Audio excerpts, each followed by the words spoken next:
Hello, hello mga kalonger, magandang gabi po mga kalonger. So papakita po natin yung pangalawang itlog ni Nanay Lizibet mga kalonger. So nang itlog po nung makalawa mga kalonger. So ngayon ibabalik sana natin yung pangalawang itlog niya. Kaya lang po pag check natin ng itlog ng Nanay Lizibet, nabasag po mga kalonger, sayang po. Pero try natin i-repair. So papakita ko po sa inyo mga kalonger kung paano po ang ginagawa ko pag-repair sa mga itlog na nababasag mga kalonger.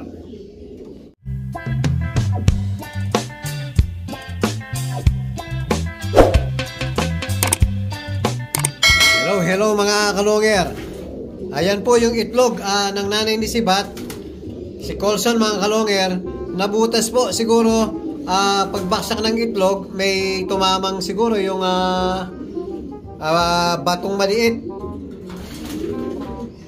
Tsaka yung mga kalonger, hindi maganda, hindi makinis yung itlog. So, papalimlim natin, papakita ko kung paano yung pag-repair mga kalonger. Pero pag itong ganitong itsura mga kalonger, magpipertil yan, pero automatic po, masisira din, hindi mo magtutuloy yung Kahit nag-fertil, hindi mo magtutuloy dahil napakalaking butas po ng itlog natin. Ayan po, kung hindi sana, yun gumalaw. Kung hindi sana lumubog yung balat ng itlog, so kung nakadikit pa rin sa balat, sa shell mga kalonger, so kaya natin i-repair, kaya natin, pwede pa siyang magtuloy-tuloy. So madami na po na tayong re-repair na ganyan. Napipisa po yung mga itlog, lalo na pag crack lang na hindi lumubog yung shell. Nagagawan po natin ng paraan. Yan po, napapapisa pa po natin yung mga ganun na nanghihinaya lang po kasi tayo, pero hindi na po ganun kakinis ang itlog ni Nanay Lizibet mga kalonger. So siguro kailangan na pahinga ulit dahil may edad na rin si Colson mga kalonger. So papakita ko lang po kung paano i-repair kung sakaling mangyari sa inyo. Meron kasing minsan na tinamaan lang, nag-crack lang konti. So matagal ko na pong ginagawa to mga kalonger. Kahit sa mga itlog ng lovebirds ko, ginagawa ko rin po to. Sigurado po may chance pa na mapisa. Basta hindi ganito kagrabe. Pero papakita ko lang po sa inyo kung kaya pa natin i-repair to. Ito po yung pang-repair natin, kukunin natin. So, lagi akong may nakareding mga kalonger. Yung reflectorize po, napakanipis at napakadikit ng reflectorize na yan. So, binili ko yan sa Auto Supply. Ayan, bali 2 inches po. So, kukuha lang tayo ng konti mga kalonger. Gugupit lang tayo ng konti.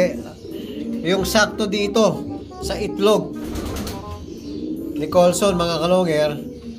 Yan, sobrang napakadikit nito, kaya napakagandang pangsarado po sa mga nag-crack na itlog. Yan po, matagal ko nang ginagawa to mga kalonger, since 2011 din. So isa po sa technique. Dati ang ginagawa ko mga kalonger, yung colorless na Q-Tex. Kaya lang po ang nangyayari doon, pag pumasok yung sa loob, yung mismong Q-Tex mga kalonger, colorless Q-Tex, medyo parang nasisira po yung itlog. Pwede yun kung talagang sakto crack lang, pero halos po ginamit ko na yon, tsaka ginamit ko to, parang mas maganda para sa akin to mga kalonger. Tapos kulay puti rin to, para hindi rin halata na tutukain ng kalapati natin na naglilimlim. So tatry natin mga kalonger. Actually hindi na po talaga pwede to. Papakita ko lang sa inyo kung paano ang pag-repair ko sa mga nag-crack na itlog. So gugupit muna tayo ng reflectorize mga kalonger. Ayan mga kalonger, nakagupit na tayo dahil medyo malaki yung butas ng itlog. So medyo nilakihan po natin. So ang gagawin natin, parang pa-cross po mga kalonger, yung ididikit natin. Pag crack lang po, kahit maripis lang nito, pwedeng pwede na. Kaya lang medyo malaki po yung butas para matakpan po ng todo mga kalonger. So ilalagay ko muna yung ginupitan natin na reflectorize mga kalonger. Hello mga kalonger. Ayan po, nadikit na po natin yung reflectorize, kaya lang medyo may problema talaga yung itlog mga kalonger.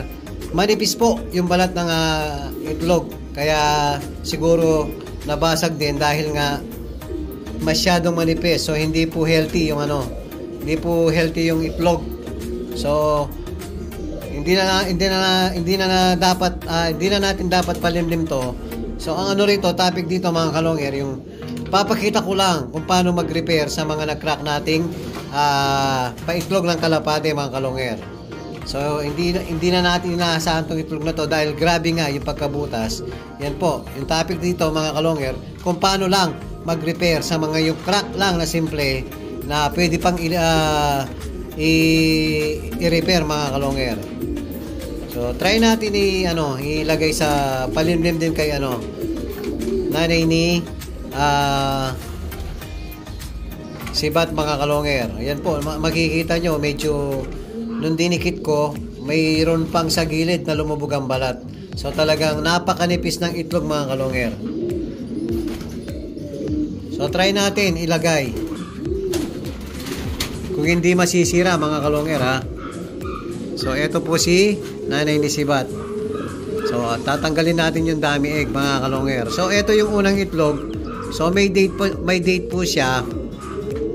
Ito 10/26, kaya ngayon ko binalik yung itlog. Ngayon siya umitlog ng pangalawang itlog. Tapos ganun pa ang nangyari. Kung hindi po mababakbak or mababasag yung mga kalonger, check natin, papakita natin sa susunod na araw kung anong mangyayari sa repair natin itlog mga kalonger. O pwede rin siguro yung dahil andito pa yung mga inakay niya, pwede rin po yung nangyayari pag umaangkit ng mga to, pwede rin masira yung mga paitlog natin mga kalonger. Kaya dapat talaga maawat na to mga kalonger. O yung nagpa-reserve dito sa grisel mga kalonger, pwede nyo na pong sonduin yung pina-reserve nyo. Ito yung kapatid ni Sibat mga kalonger. Kung mapapanood nyo po uli itong video natin to, yan po, sunduin nyo na. Ayan po, napakahaba na ng pakpak at napakalakas na ng kumain ng ibon. So pwede na pong sunduin yung pina-reserve nyong grisel, kapatid ni Sibat. Yan po mga kalonger. Hello mga kalonger. Ayan po yung pinagpapares natin kagabi. So hindi po sila nagpares mga kalonger. Ayan, linagyan muna natin ng divider. Para mag-territorial muna yung kak natin. Tapos ito para makilala muna yung si Cham Chanseng mga kalonger. Ayan, dyan muna kayo hanggang magkakilala kayo sa isa't isa. Yan muna yung gagawin natin mga kalonger. Inahayaan muna natin na magkatabi lang muna at na naka-divider po. Meron silang divider. So ito, ililipat lang natin para makakain yung natin, isa natin. Yan. Ipalit-palit lang natin yung nila. After nyo kumain, ililipat natin dito mga kalonger. Tapos meron na naman kasunod yung anak ng kay Idol Reggie mga kalonger. Ayan. Back to back Idol Reggie Cruz mga kalonger. Yan yung mga naghahanap ng pure bloodline ni Idol Reggie Cruz. Major Pain Cartus F21 8 Mac mga kalonger. Yan. Apat po ang karga ng galing kay Idol Reggie Cruz mga kalonger. Tapos ito, iwawalay na rin natin. Anak ni Janso Cross Japan. Ito po si Japan, anak ni Batanes. Yan po, nakarera ng South. Yan po, finisher po ng Allen. Dahil po na-stop ang karera namin doon, kaya hanggang Allen lang po. Pero at least, tawid dagat na yun mga kalonger. So, napakaganda ng naging anak. Ayan o. Parang netoy-netoy lang po. Kagaya ng nanay nila.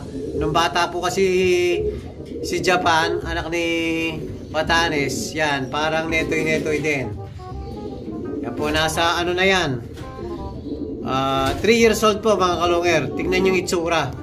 Parang bata lang mga kalonger. Kaya nagmana sa kanya yung anak niya. Ang pinares natin yung kay Idol Janso. Ayan. Meron na naman po silang sisiw. Kaya lang, may isa lang yung napisa. Ayun oh. Hindi po nag-fertile yung isang itlog nila. O, yan po yung update natin sa nabasag natin itlog. At kung bago pa lang kayo sa aking channel, huwag kalimutan mag-subscribe, like, and share. At pag-pindot na rin po yung notification bell, pati na rin po yung all para updated kayo sa mga bagong video natin. So, yun lang po mga kalonger. Maraming salamat po. Keep safe and God bless.